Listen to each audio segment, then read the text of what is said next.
Yes, I do know about the BVN. I registered in my bank since October 2014, and this is 2015, and I'm yet to receive the said laminated identity card for BVN. You know, we were just told that it was a directive from the central bank that everybody must register. The advantage right now, I wouldn't know. I wouldn't know how it will increase interest rate or how it will, grow my money in the bank. But right now, I don't have my ID card or whatever identification number or what have you. But I just want to believe that maybe it's just an alternative way of doing a census, head count, or like a database collation. I learned about PVN when I got to my bank. I was told to register. I was not afraid to register because I do trust them, and I believe that it's one of those certification. They gave me one little slip like that. Numerous registration we have registered. The other time they said to change from old number to 10-digit number. Maybe it's another way of knowing how many people bank in Nigeria also. Maybe it's another way of improve their services. But I'm yet to know why I actually registered. And so what is the banker's verification number? According to the CBN, it is a number that gives every bank customer a unique identity across the Nigerian banking industry. And it is mandatory. You don't have a choice. If you have a bank account here in Nigeria, you must obtain a banker's verification number. Well, hello and welcome. This is 60 Minutes with me, Angela Ajitumobi. Thank you for joining me on the program today. My host today holds a bachelor's degree in education from the University of Windsor, Ontario, Canada. He joined EcoBank Nigeria in January 1990, a part of the EcoBank Group, and retired from EcoBank in November 2010. He retired from EcoBank as a former Chief Compliance Officer after 21 years with the bank, serving at different times as Country Head of Banking Operations, Country Head of Marketing, EcoBank Guinea, and Country Head of Audit and Compliance with EcoBank in Mali. He's a licensed and certified compliance specialist by the Association of Certified Anti-Money Laundering Specialists, that's ACAMS, in Canada and USA. He's also certified in the money service business. He is a founding member of the Committee of Chief Compliance Officers of Banks in Nigeria. Currently, he is with Future Unity and Glanville's Pensions Limited, Pensions Managers. So, join me after the break. I'm counting down 60 minutes with Mr. Femi Oyenuga. Welcome back. Welcome, Mr. Oyenuga. Thank you very much for coming on the program with me today. Thank you very much. Now, I thought we should start with this BVN, Banker's Verification Number. Because of your position as a former Chief Compliance Officer with EcoBank Nigeria Limited, a lot of concerns have been raised by Nigerians. You know how cynical we can be. Is this a technique for the banks, for instance, to trace where we have all hidden our money in Nigeria? If I take a BVN with EcoBank, will I have to get another one with Access Bank, for instance? Point of correction at this point. Yes. It's not a means of tracing your money anywhere, because the system in place by banks and the financial intelligence units at the moment could fish out wherever you have accounts in the country, because the banks have robust reporting systems to the financial intelligence unit, such that all transactions above 1 million for individuals and corporate transactions above 5 million are reported automatically. Okay. So wherever you have your money, does not really matter. The bank will, report to. They will know anyway. They will know anyway. Yes. Back to the question of the BVN as a means of identification and control. I will say that it's more of identification, and of course it could be used to control fraud and imperfections in the system. As a means of identification, it's very unique because the number is unique to each individual and it's tied to your biometrics and your facial features. So it's not transferable. It's not transferable. It's not. Such that once you get that identification number, it's unique throughout your banking life. Okay. At least up to maybe 10 years before you can renew it. All right. So it will be it's a renewable thing. It's not for life. The identification number is for life, but you can renew the process. Yes. You renew the process, but you retain the identification number. Okay. So this number is a number I will carry across any bank I'm going to. If I walk into a bank that I don't have an account in, I'm unknown, totally unknown to them. If I present that BVN, at least I won't be such a stranger, will I? No, you won't. Okay. Because once you have the identification in any of the banks, you can use it to operate in other banks. However, to operate in other banks, you need to have, say you want to open your account there, you don't need to do the process all over again. Since you already done it, you just need to link it up to what you already have. That number, which you say is existent somewhere else. Yes. They will give you a smaller form to fill, and then based on the data you are providing, they will now, and once you put the identification number in this new bank, it will link up with the other bank. So if you have an existing bank account and you are opening a new one, you walk in there, if they ask you, do you have a BVN already? Yes. There's no reason to deny it. No. There's none. No. You should own up and say, yes, I already have a BVN and this is the number. Yes. And provide that number to them. Because if you deny, by the time you do your biometrics, it's going to bring out all your other features.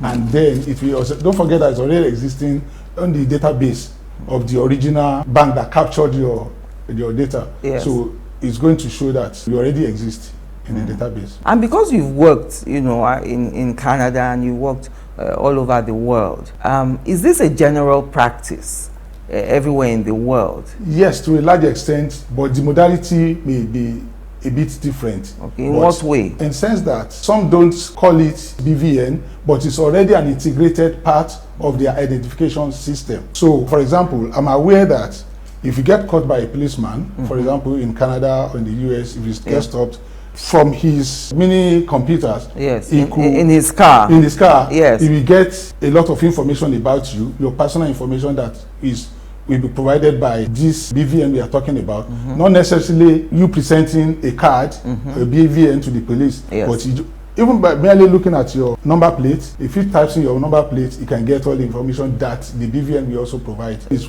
going to show your face, it's going to show your biodata, it's going to show things about you. So that's why I'm saying that by and large it's the same all over the world. Okay.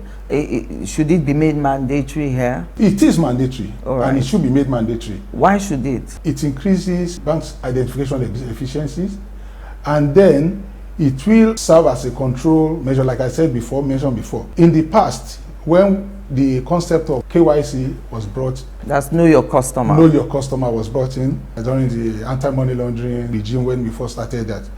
We discovered that people provided the acceptable means of identification, like the driver's license, international passports, voter's card, and national ID card, perhaps.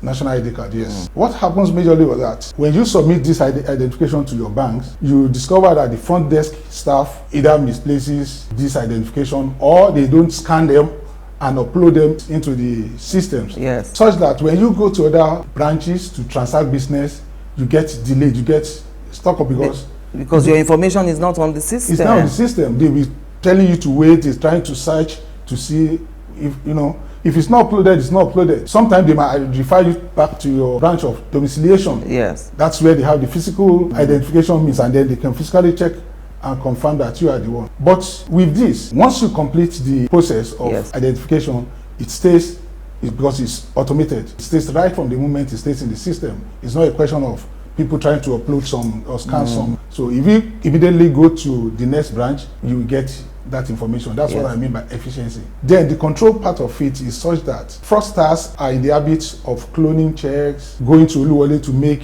when I say Oluwole, I mean to forge documents. To forge documents. Yes. You know. But in this case, you are who you are presenting to the bank, to your banker, right and there. It's not a question of bringing an international passport that, as a banker, I'm not sure of the source. Yes. But I just have to rely on what you are giving to me. I look at the face, it's your face. Yes. But then is the passport really genuine or as not? a bank, I wasn't trained to, look at the passport and determine if it's a fake passport in the first time. Yes. So you discover that most fraudsters, having defrauded the banks with the identification means that they were given, but by the time you do your investigation, you discover that they are not who they claim to be. But in the case of BVN, it's not the same. Okay. So that is the BVN will erase all that possibility of people tampering with your account behind your back. Yes. Now, the BVN initiative, I understand, is only one part of a financial inclusion policy that the CBN and the Bankers Committee are looking at they say they hope that this will make people to be more financially aware of whatever they're doing. First of all, who are the Bankers Committee? The Bankers Committee comprises of the MDs and CEOs of all banks in Nigeria. Just like we have the Committee of Chief Compliance Officers of banks in Nigeria, made up of compliance officers, chief compliance officers of all the banks. So we also have the MDs and CEOs of all the banks having their own committee, known as the Bankers Committee. So it's very important that an initiative like this, the Bankers Committee and the CBN both driving it, means that they're all signing to this BVN thing. Yes. Okay, so they're all on the same page yes. with it. But how will that, on the long run and in real terms, affect the issue of the unbanked? What I like to call banking the unbanked. As you and I know, it's very easy to think there are a lot of people in the banks because you're in the urban centers, the cities like Lagos. But when you go outside these cities, into the villages and the towns, people are very skeptical about banks and using the banking system. There's still a lot of money in the system that could come into the banks. How will this BVN, I'm looking at this BVN, our people are worried about any form of registration, any form of capturing of biometrics. They read meanings into these things. They see a picture that isn't there. Won't this BVN affect the drive to bring more people into the banks? I don't think so. Firstly, aware that we have over 80 million Nigerians still outside the banking 80 system. million. Yes. 80 million, yes. That don't use a bank. We have to include them under the inclusive banking we're talking about. Back to your question, I don't think it's going to affect their willingness to start having bank accounts. Yes. Because in those days, when we were driving the KYC, we were told that many people, the artisans, the market women, really the traders, they find it difficult providing the means of identification we talked about. Passports, they don't travel, and to get a passport or driver's license, you have to pay a lot of money. So these are the things that discourage this unbanked category of people from showing up to get those identification or even own bank accounts in the first instance. But I believe with the BVN, where you don't have to pay a dime to register, so the excuses of not having enough financial capacity to obtain these identification documents is erased. In 2012, I know that the research department of the Nigerian Deposit Insurance Corporation, NDIC, they carried out a research to assess the knowledge of Nigerians in areas such as money management, financial planning, and personal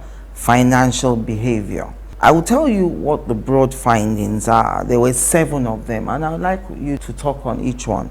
The first finding was that there were considerable gaps in the literacy level of the average Nigerian adult, and the second was that literacy was lowest among single respondents. The literacy level, yes, I want to agree with you on that. Okay. But when you look at the concentration of the banking populace, which is mainly in the cities, Yes. you tend to find out that I can say 50 to 60% are literate in the cities, mostly literate in the cities.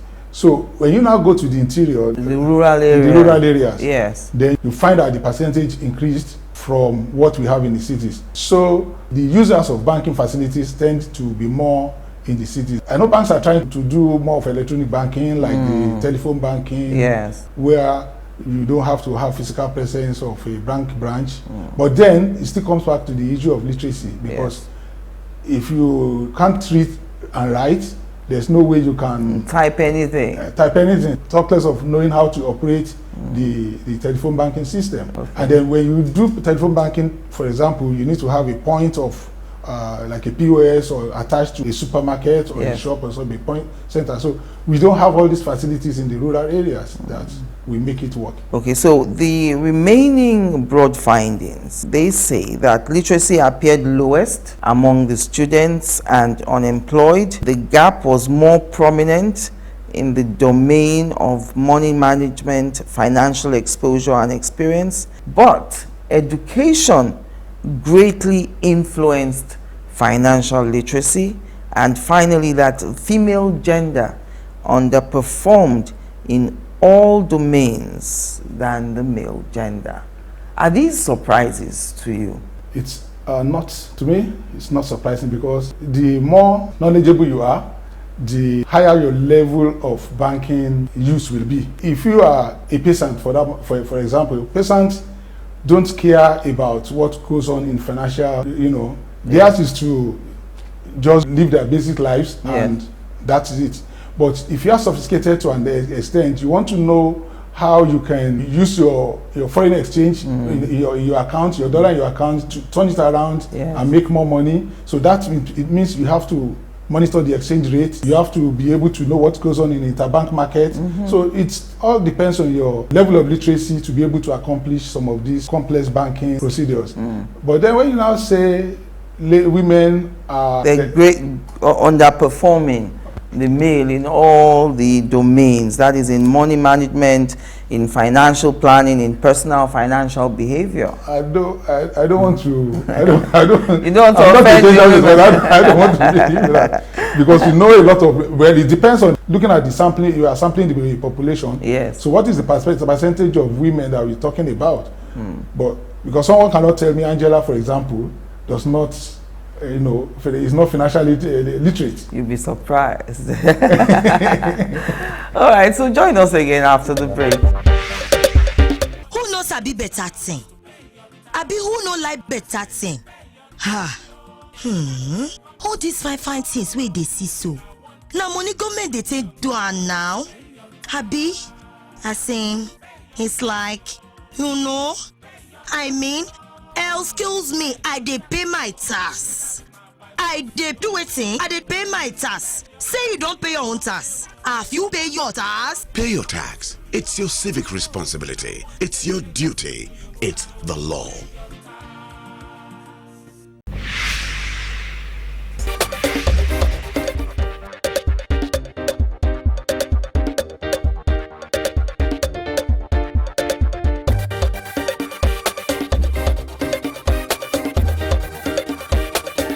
Welcome back. If you've just joined us, it's 60 Minutes with me, Angela Ajitumobi.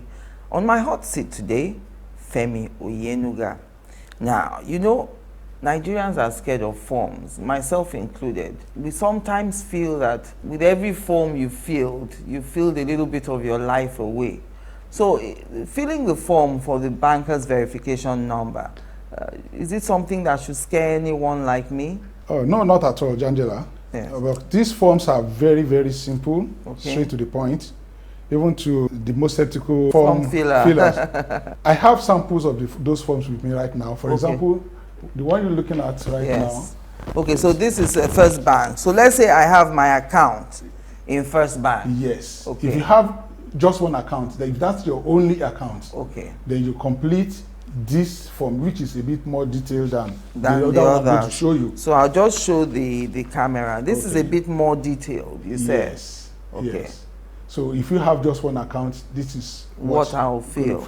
Okay, and what have they required here? Surname, middle name, first name, account number, additional account number where applicable. So if you don't have a second one, you don't fill that. You don't fill that. Okay.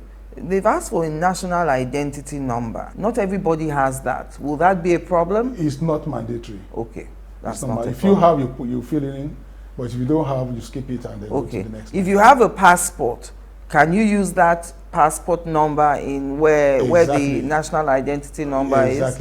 You can use that. Okay, title, marital status, date of birth, state of origin, nationality, local government area of origin, your residential address, local government area, phone number, email address, special needs. Why do you have that question there? Thank you very much, Angela. We have some amputees. You know, don't forget the biometrics you are talking about. You need to put your fingers, but some people don't have fingers. Wow. So those are special nails. Maybe they'll be having temporary impairment. Maybe they are involved in accidents. At that moment, they have plasters all over their hands. Or POP. Or POPs or things like that. You need to state those special conditions. And then the bank staff, the front desk staff will take charge. In that situation, your facial features will be photographed, and then that will serve in place of biometrics. Okay. And this agreement clause, I know that it says you agree to submit your biometric data and all that, give permission to the bank to store. The fear, though, that all my details can be stolen from the bank, is that a genuine fear, or, you know, that's over the top? It's not. It's not possible. Okay. No one can walk into the bank records and steal. And steal that data. You're a lawyer, I know. You lawyers always put protective clauses to, you know, for one reason or the other, but I don't think people should worry so much about. Well, the bank has disclaimed that here. There's a disclaimer clause saying that the bank shall exercise due care in ensuring that customers' biometric data and personal contact details are secure. Okay. So this is the form you will get if this is the first time you are getting a BVN. Exactly. You've never had a BVN before. Yes. This is the kind of form you will fill. Yes. And it's the only form you will fill if you have just one account. Just one account. Yes. Okay, so because you have only one account, you're not going to fill it anywhere else. Anywhere else. Is the form standard across the banks? Because I know this is for First Bank. It's standard. Across the banks. Across the banks. So generally speaking, the same set of questions are the questions you will answer if you go to any other bank. Any other bank, exactly. Okay, so that's that. If you have a second account in another bank, what happens then? You first of all complete this process, and then 24 hours after, you will receive an alert on your phone advising you of your BVN number. Okay. With that number, you now go to your other banks where you have accounts. There and then you'll be given this form. Okay, this is the second. This is second. You can see that it's less detailed than that one. Both forms are very simple and straightforward. Yes. You'll be given this to complete. There's a box here where you have to provide BVN, which you received based on the other ones that you completed. So when you complete this, they will now use the information here with your BVN number to link up your first account. Then all your accounts will carry the same identification number. So if you have 6 accounts, nobody can come and break into one account with another BVN. No. It will be one BVN across, serving 6 accounts. Exactly. Okay, so let me just show the viewers the difference in the form, because you've said the first form is more detailed than the second form. So your advice, or the general advice, is if you have more than one account, when you open the BVN for one, wait 24 hours or more to collect the number. It is that number you will take to your other banks to fill this second but less detailed form.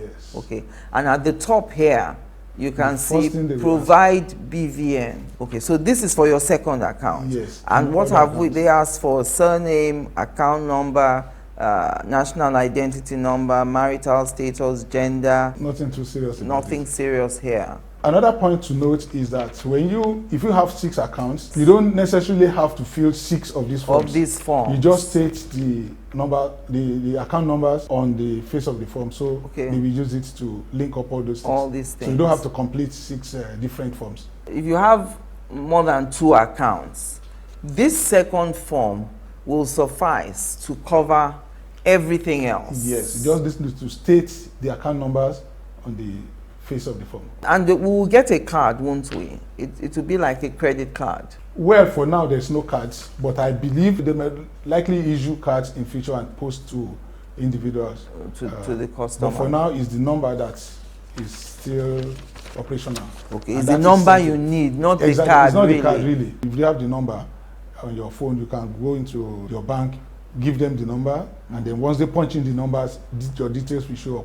Now, this form we've talked about, I can see it deals with individuals. So if you're a company, you have a company account or what they call sole proprietorship account, where there's more than one signatory or partnership, or a partnership, what happens? Who fills the form and who gets the BVN? Each signatory in the case of partnership, usually 2 individuals. For corporate accounts, yes, it depends on the number of directors or authorized signatories to the account and other joint venture arrangements. In each situation, each authorized signatory will complete this form. Whose number will run the account? Whose BVN will run the account? They are all going to have the same BVN. Ah. If there are 7 directors, all the 7 directors, they will have the same unique BVN linked to that corporate account. Aha, because you know where I'm going. If you and I are directors in 4 companies, so we fill the form for company A, we will have the same BVN for company A. That BVN cannot be transferred to company B, C, or D. No. We will have to do a new one for all those other companies. Exactly. Is that the same thing? Partnerships, companies with where there are board joint, of directors, where there are joint ownerships of the accounts. Exactly. Do you know if there's been a good reaction, a positive response to this? Are people responding to it? I think people are responding positively to it. So far, so good. How long does the process take if you go to the bank now? It doesn't take more than 10, 15 minutes maximum. We have, we talked to people on the streets, and we have a situation where someone says, yes, I have filled the form, but I haven't received my number yet. Yeah, it does happen sometimes. It could be as a result of network issues, could be breakdown in the link communication between the bank or their server, the central server. Yes. It could be anything. But the advice is that once that happens, the customer should go to the nearest, because once you complete this form, you'll be given a code there and then. They will issue you a code. While they are taking this form from me, they will give me a code immediately. Immediately. And then expect that you will receive the BVM number, identification number, after 24 hours. But when you don't receive that after 24 hours, in this case, you need to go to the nearest branch and give them that code that was given to you. They will interrogate the system and see what happened, and then they can activate it and give you your BVN identification number there and then. Okay. If you can't go back to your branch of domiciliation, it's not compulsory, but you can go to the nearest branch of that bank, yes, and then complain that you've done this or you've not received, and then they give them the code, they will sort you out. I'm just wondering about these 7 directors using one BVN. How will that work? You have 7 biometric identifications using one number. Is that not confusing? Don't forget that the account that they are dealing with is just one account. It belongs to the company. To the company. It is not different accounts. It's just one account and it's one company. So the identification, the company is faceless, it's not individual. So yes, it's the people that responsible for the company. They are linking the identification to the company. If they have another company where they are also joint director, they need to complete and get another identification number for that other company. And you retired as a chief compliance officer. I'm just wondering, listening to you, what does that entail? Are you trying to make sure people comply with the rules in the bank, or are you trying to make sure that we, the customers, comply with the rules? To whom is your loyalty in the bank? Primarily, as a chief compliance officer, the loyalty is to the bank. Okay. It's to the bank. In the bank, you know, banking is highly regulated. All sort of rules, procedures, policies governing the banks, both internal and external. Yes. When I say external, I'm talking about regulations, CBN regulations, all the examiners, NDIC, financial intelligence unit, most importantly, financial intelligence unit. Yes. The EFCC and the rest of them. Internally, we have policies and procedures. We have our own internal controls, because you need to have a person, you need to have an officer that is in charge to ensure that all these things work. There's compliance with all the rules. Yes. So that is the major role of a chief compliance officer. So that if there's a weak link in the chain, the chief compliance officer should be able to detect that something is not going well because someone in the chain has defaulted. Exactly.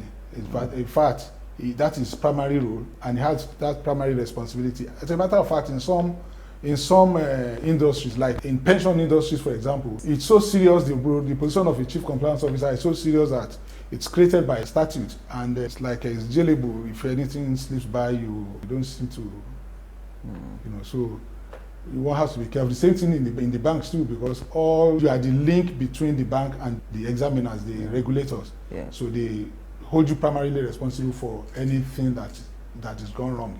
So that's why the chief compliance has to be on top of everything. First of all, you have to ensure your independence. They use more senior people, because based on our experience, operational experience, if you use not so high officers in the bank, you tend to see a situation where branch managers or some will bully them, and then they cave in.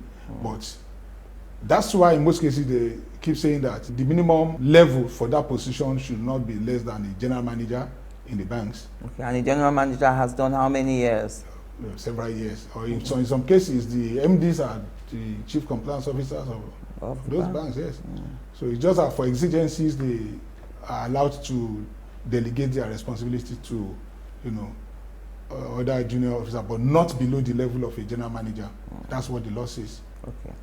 All right, we'll take a break now, our final break. When we come back, I want us to look at this point you've made about compliance and the fact that, you've also said banking is a very well-regulated industry, and people think that sometimes maybe the banking industry needs to be a little more dynamic, especially as we're talking about forms of identification earlier on. So join us again after the break. Government wants our city to become a mega modern city. And so, government is providing modern markets for us to carry out our business. Now, this requires money. So, we need to pay our taxes to help government to help us. I pay my taxes. I hope you've paid yours.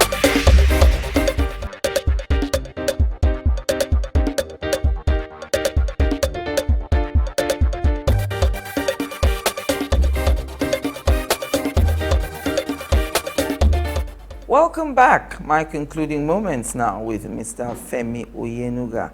Before we went on the break, you talked about how the banking industry is very well regulated, and that regulation is a source of problems for a lot of people who think the banks are too rigid. Even as life is moving on with the living, the banks seem to be stuck in the past. For instance, we have now electricity meters that are pay as you go. And these meters are in homes where you have many people. What they call in Yoruba, ile ilero pupo, which means that every tenant cannot have his name on an electricity bill. Now with the prepaid meters, you don't even have an electricity bill. There are many difficulties encountered in providing these identification that the banks need. if you don't pay the water bill, for instance, if your landlord pays, how do you bring a water bill? If you don't drive, how do you bring a driver's license? If you don't travel, how do you have a passport? So how will the banks bring themselves into this century? I thought the Know Your Customer would have helped to erase the need for things like PHCN bills. Talking about KYC, I don't think banks are too rigid, because in the past, the banks used to insist on having those 3 means of identification. And the reason is not far-fetched. If you look at the Money Laundering Prohibition Act of 2013, Section 3, it's talking about identification of or knowing your customer. And how do you know your customers? It's by identifying your customers. And how do you identify your customers? By saying, okay, he or she is actually the person that is claiming to be. Now, what the banks want to achieve is any transaction that you are doing. There's one thing we call suspicious transaction identification and reporting. That's also under Section 6 of the Anti-Money Laundering Act. All these are interwoven and knitted together with the identification. The Financial Intelligence Unit at some point want to sit up in their Abuja office and then link up with the systems of the banks, the core banking applications of these banks, to filter out the transaction going on in those banks and know who is doing linked transaction, who is doing small things or structured transactions to beat reporting thresholds. Okay. So some people are doing banking transactions to avoid detection. Yes. And with this anti-terrorism war now, we can't afford things like that. Exactly. So to be able to know who are the people doing this, you need their identification, because in the banking software that does this reporting, there are mandatory fields that if you don't complete them, the report will not valid. It will not go. It will not go for scrutiny. Now, among those important fields is the identification field. So if you leave that field open, if there is no driver's license reference number or international passport reference number or that of voter's card, or the report will not validate. It means the bank will be having problem with the regulators. So that's why they insist on having those means of identification. However, they have taken into consideration the small savers, those who cannot meet up and don't forget that under the Section 10 of the Money Laundering Act is saying that any transaction above 1 million and for individual 5 million for corporate bodies, but it must be reported. And how do you report them? By providing their means of identification. But we know that some people will never do transactions up to that threshold of 1 million. So that they are not reported. They are not, well, not because they are not reported, but they don't have the financial capabilities. They're not in that cadre of big business. We're talking about unbanked people now. So you're talking about artisans, the traders, the vulcanizer, the plumber. They've never seen 1 million before. So those ones, they can waive the identification requirements for them. And in fact, that's what the banks do now. We fought for that when I was in the bank. And then the regulators waived that okay, so long as they are not transacting up to 1 million, they are excused from providing this means of identification. That is to say that the bank is not too rigid. And then coming to the issue of NEPA bills, I'm aware that it's now pay as you go, kind of. But if a tenant is able to support his tenancy agreement or his receipt with copy of that meter, because apparently it's a tenancy agreement, we show the name of the landlord on it, and we tally with the owners. Okay, so you bring your tenancy agreement. Your landlord's name is there. And then you bring the NEPA bill in the landlord's name. So the bank official will accept it as a utility bill. In any case, the best form of site visitation, we call it site visitation because there is optional. The case of identification, then the site visitation to confirm the verification of address, to confirm that customer lives where actually, because we had a situation where you investigate a customer for fraudster and you discover that the address he mentioned in his record is an uncompleted building or a church. So the best method is to physically visit the customer's address. In that case, the regulators accept site visitation in place of utility bills. In fact, it's even more authentic. If I come to visit a customer and I know he or she lives here, I feel more confident that he actually lives there. Anybody could be working. We've had cases where people just walk by the streets and then pick NEPA bill from the box, yes, and then use it to go and open accounts. But if you come to me in the neighborhood, people call my name, I'm greeting people, at least that satisfies the bank that you are known in this community. So, while you were speaking, you talked about how incomplete identification at the point where you are opening the account can be a problem later with the regulators. And it brought to mind a problem that I had encountered, not personally, but someone close to me. If you have an account with EcoBank, for instance, and you're receiving Western Union from abroad, you want to collect it at EcoBank where you have an account, but they're insisting that you must come with a passport. How is that possible? Still under the Money Laundering Prohibition Act, as amended 2013. Yes. It's talking about casual customers. For casual customers, they also need to provide their own means of identification. The Western Union falls under casual customers because they are not real customers of the bank. They don't own account there. But however, they need to show their own KYC. Their own KYC is the international passport, right, or driver's license. But banks feel more comfortable demanding for international passports to pay Western Union. At some point in time, I'm aware that banks demand that they credit proceeds of that inflow, of that transfer into the person's account. Because that account is already KYC compliant. So they feel more comfortable if they put the money in there. If tomorrow it's turned out that there's a fraud, they just refer to the account documentation, the site visitation that has already been conducted. They know the house to go. But if the person chooses that, I don't want you to pay the money into my account because I may lose some of it, but I have an account with you and I have done that for 10 years. Okay, fine. Should they still insist that he must bring a passport, and he leaves the bank and goes to his other account in UBA and he gets the money? Firstly, the issue of identification is that it's international passport that he has to provide.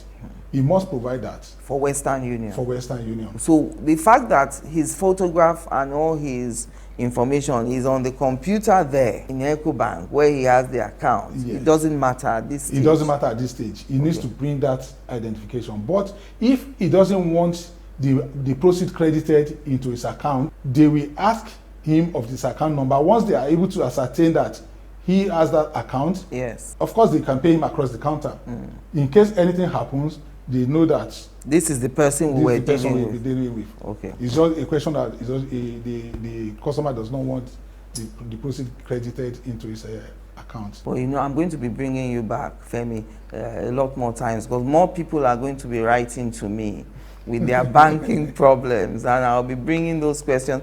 All these questions I've asked you now are questions from members of the public who have sent in their concerns. So as time goes on, we'll be bringing you back as our regular banking consultant. No problem. All right, so before we go, I just want us to round up on the banker's verification number. If they steal my BVN, can they use it?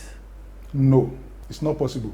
Because don't forget that it's a unique identification number that is tied to your biometrics, your face and other data that you've provided. So if I go to the bank and use Angela's identification. What if you look like me facially? You are almost like a twin sister. But there's no two fingerprints that will ever be equal. Okay. So that is not possible. It's not possible to use. Loss and replacement. Will there be a charge for that? For now, I'm not aware of any charge for loss and replacement. And there's no enrollment fee across all the banks? No, it's free. It is free? Free, absolutely free. You know how it is here. If anyone says, look, the woman who is doing the thing is not on seat, but we can do it for you. Is there any need for touts to be involved? Is there any business to be done here where people can make money? Because it's not even possible to tout this because it's strictly happening in the banks. Right. And there is a desk dedicated to that. Once you walk into your bank branch, they will just show you, and it's well equipped. Is there a closing date for when we can register for the BVN? Yeah, I believe it's except it's changed, except there's a contrary announcement by the central bank. It should be closing on 30th of June. Okay, 30th of June. Yes. And by then, everybody should have registered. Yeah, registered. What about those who school abroad and who don't come home? I mean, you know, I spoke with Ebipre Oluyemi in EcoBank, and she said, well, they're encouraging them to come home. I thought, well, you know, you want someone to come home on a ticket of 450,000 naira just to fill a BVN. Is there no way out for students who live abroad? Will they come home and their accounts will be declared dead or dormant? She's right, because the law says, the requirement is that all the people in the diaspora must come and carry out this exercise right in the country. However, I don't believe that nothing should be cast in stone. In stone. You can use consultants to deal with such issues, you know, trustworthy, well-tested. Is it possible? Is it something that is possible that children in the US, in UK, in Canada, who are over 18, who have bank accounts, can they be registered without coming home, Femi? Is that what you're saying? Is it possible? Because all we're talking about here is data collection, biometrics, and facial capturing. Yes. Because of the sensitive nature of this, banks may be skeptical in contracting it out. Yes. You know, but I believe that if they get good consultants that are, especially people who in the compliance world, yes, who are licensed and, you know, knows their onions, they could outsource some of these things to the consultants. Is this something your firm can do? Is this something that you can do? You can gather all our children in America, in England, in Canada, and you know, we can work it out. It's something we can do. We can work it out with the banks, and you look at that. Because I thought that was a minus, compelling people to come home. You know, if parents have said, look, you will come home once a year, and then that coming home doesn't fall within this before 30th of June. His account will have been closed and blocked. It means he won't have access to it from over there, and he has an ATM over there. You know what people do mostly these days is you have an account here. Yes. You know, and then you go with your ATM card to yes, the US or the UK. Then your local account is funded, and then you can draw over there. Yes. But if you don't meet up the this 30th of June, your account is locked here, then it means you are stuck. You won't be able to use that account. That will not be very good for our profile even out there. A lot of people, children will get stuck. It's workable. I think banks should talk to the right people. These things can be done. Yeah. Okay, what about illiterates? Those who can't read and write?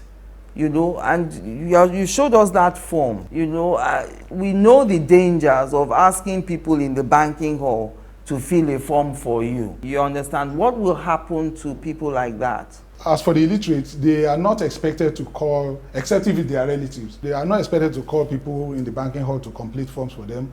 Rather, the front desk officer is expected to complete the form for his customers, and then the biometrics does not know whether you are illiterate or not. So that's what matters. Okay, and you've talked about these biometrics a few times. Take us through the process. So I walk into the bank, I fill that form, then they capture my face. They capture your face, your 4 fingers. Okay, without the thumb. Without the thumb. Yes. One after the other. Okay. And then the thumb, like one this. after the okay. Together, and then they capture your face. The physical, your just the face, just like a passport picture. Just like a passport picture. Okay. So, and that's all. So simple. And all that is stored into the computer. Into the computer with your data, and that's all. And then you leave. Yes. They tell you to come back, or they send a number. Code, they give you a code, and then you leave. Okay. So in the next 24 hours, you get your identification number. And that's it. That's it. And that identification number is what you take to your other accounts in other banks and say, now I am verified. This is my verification number. Yes.